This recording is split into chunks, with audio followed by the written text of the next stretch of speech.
Hello students, आज हम NCERT के first lesson the living words को स्टार्ट करेंगे, जिसमें एनसीईआरटी के इस चैप्टर से लगभग 2 से 3 क्वेश्चन नीट में पूछे जाते हैं। इस चैप्टर में लिविंग वर्ड्स की स्टडी करना है। लिविंग वर्ड्स मीन्स होता है सजीव या वे जीव जिनके अंदर रिप्रोडक्शन, मेटाबॉलिज्म, रिस्पायरेशन जैसी प्रोसेस पाई जाती हों। आज से लगभग 1.7 million species of animal and plants को साइंटिफिक नेम दिया गया है, जिनमें से इन साइंटिफिक नेम में 1.2 मिलियन एनिमल्स नाम है और 10.5 मिलियन प्लांट्स नाम है।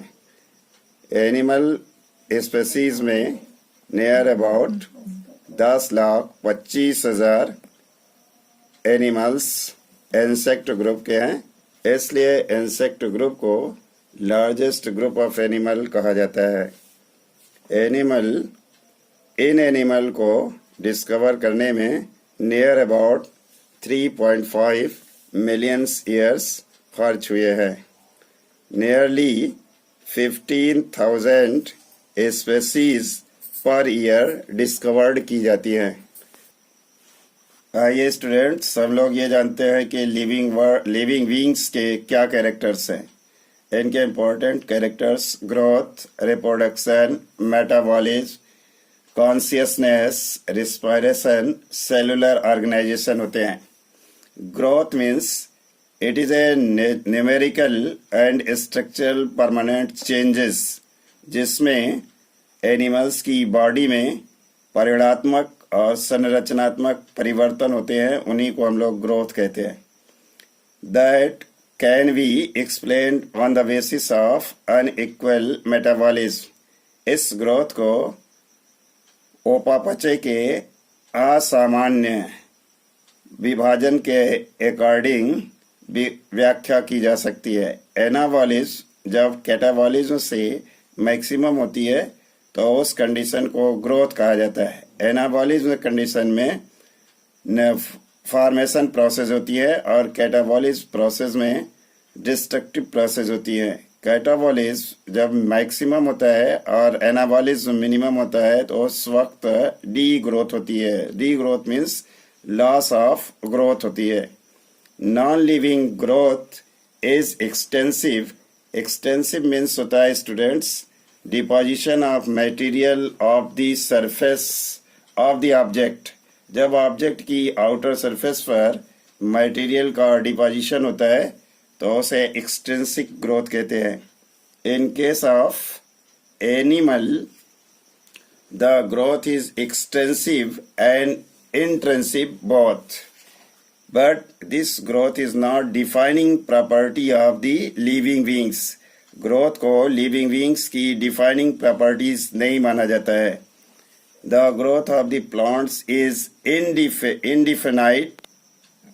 hello students, the growth of plant is indefinite, but the growth of animal is the definite, because the growth of plants takes place throughout the life, but the animal growth takes place up to a fixed age. Next properties is the reproduction. Reproduction means production of a new individuals is called as reproduction। अपने जैसी संतानें पैदा करना ही reproduction कहलाता है। सभी offsprings अपने parents के individuals होती हैं।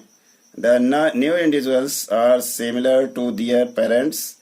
It may be of sexual और asexual. thus the reproduction process asexual और सेक्सुअल दोनों हो सकती हैं।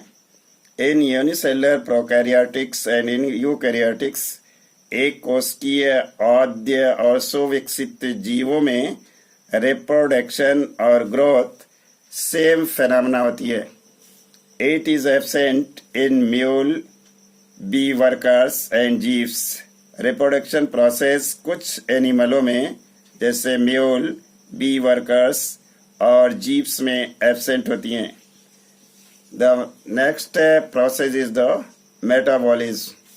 It is the contribution of the anabolism and catabolism. ऐसी प्रोसेस जिसमें संरचनात्मक और विध्वंसात्मक क्रियाएं होती हैं, उनको हम लोग उपापचय कहते हैं. In this process, when this process takes place outside the cell, it is called as in vitro process. In vitro process, the in vitro process, the metabolism is neither the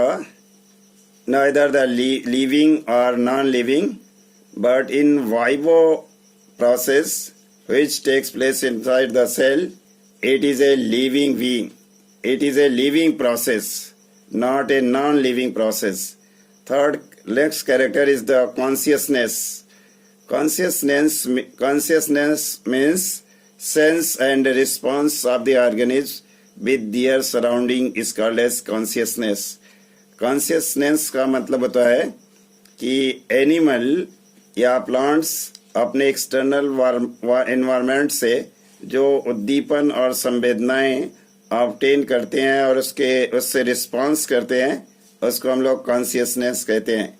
it is the defining properties of the living beings. Consciousness living being की fix property होती है जो उन्हें define करती है कि ये living being है या नहीं.